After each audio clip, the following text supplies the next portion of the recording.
வச்சு மாங்காய் வச்சு நம்ம ஜாம் பண்ணலாமா? செம சூப்பராக இருக்குது அதோட ஸ்மெல்லு. இதோட தோலை வந்து நம்ம எடுத்துடலாம். வச்சு தோலை எடுத்துடலாம். தோலை எடுத்தாச்சு. இந்த திருவில் நம்ம திருவிக்கலாம். கிளாஸில் அளக்கும்போது 2 கிளாஸ் இருந்தது. இதில் நம்ம 2 கிளாஸ் மாங்காய்னா 1 கிளாஸ் வெல்லம் சேர்த்துக்கலாம். இனிப்பு கூட குறையும். உங்களுக்கு எவ்வளோ இனிப்பு வேணுமோ கொஞ்சம் ஜாஸ்தியாக சேர்த்துக்கலாம். மாங்காய் திருவினதை மாங்காய் சேர்த்தாச்சு. நான் காமிச்ச அந்த 2 டம்ளர் அளவு இருந்தது. 1 டம்ளர் வெல்லம் சேர்த்துக்கலாம். அடுப்பை நான் இன்னும் பற்ற வைக்கல. இதெல்லாம் சேர்த்துட்ட பிறகு ஒரு கலந்து கொடுத்த பிறகு அடுப்பை பற்ற வச்சுக்கலாம். யூஸ் பண்ணுங்கள். அடுப்பை ஸ்லோவாக பற்ற வச்சுட்டு அப்படியே லைட்டாக கிண்டிகிட்டே இருக்கலாம். அந்த வெல்லம் தண்ணி அப்புறம் அந்த மாங்காய் தண்ணியே போதும், தண்ணி ஊற்ற தேவையில்லை. அந்த வெல்லம் கரைய உங்களுக்கு தண்ணி வரும், மாங்காயிலையும் தண்ணி வரும்.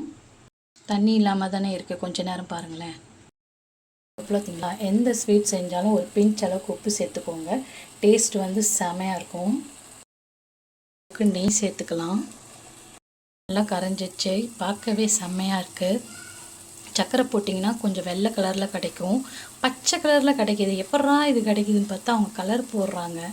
அதுக்கப்புறம் தான் பார்த்தேன் கலர்லாம் நம்ம போடக்கூடாது. கலர் இல்லாமல் பாருங்களேன் எவ்வளோ அழகாக அந்த வெள்ளத்தோட கலர் அந்த மாங்காயோட கலர் சேர்ந்து ஒரு கோல்டன் கலர் வந்திருக்கு. செம சூப்பராக இருக்குல்ல?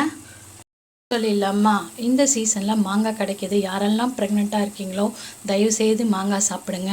குழந்தையோட பிரெயின் வந்து நல்லா வளரும், ஆக்டிவாக இருப்பாங்க. ட்ரை பண்ணி பாருங்களேன். ஏலக்காய் விதையை மட்டும் தட்டி போடுறேன்.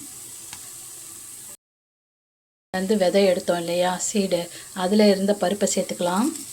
எதுக்கெல்லாம் நம்ம யூஸ் பண்ணுறோம் பார்த்தீங்களா, சூப்பராக இருக்கும். எல்லாம் நம்ம ஊற்றவே இல்லை. அந்த மாங்காய் தண்ணி வெல்லம் தண்ணி மட்டும்தான். நல்லா சுருண்டு வந்துட்டாங்க நம்ம மாங்காய் அல்வா. அவ்வளோதான். இது செய்ய 10 நிமிஷம்தான்.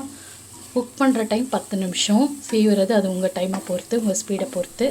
ஆஃப் பண்ணிடலாமா? இதில் மேங்கோ ஜாம் செஞ்சு முடிச்சிட்டோம். செம சூப்பராக இருக்குது. பார்க்கும்போதே வாயில் ஜலம் ஊறுது. அவ்வளோதான், செம சூப்பராக இருக்குது. சப்பாத்தி, தோசை, தயிர் சாதம், சாம்பார் சாதத்துக்கெல்லாம் தொட்டு சாப்பிடுங்களேன், செம்ம சூப்பராக இருக்கும். ப்ரெட்டுக்கும் இதை அப்ளை பண்ணி சாப்பிட்லாம். டேஸ்ட் பண்ணி பார்க்கலாமா? இல்லை, சுட சுட நெய் வாசனையோட கமகமன்னு இருக்குது. நம்ம வெள்ளரி விதை எதுக்கெல்லாம் யூஸ் ஆகுது பாருங்களேன்.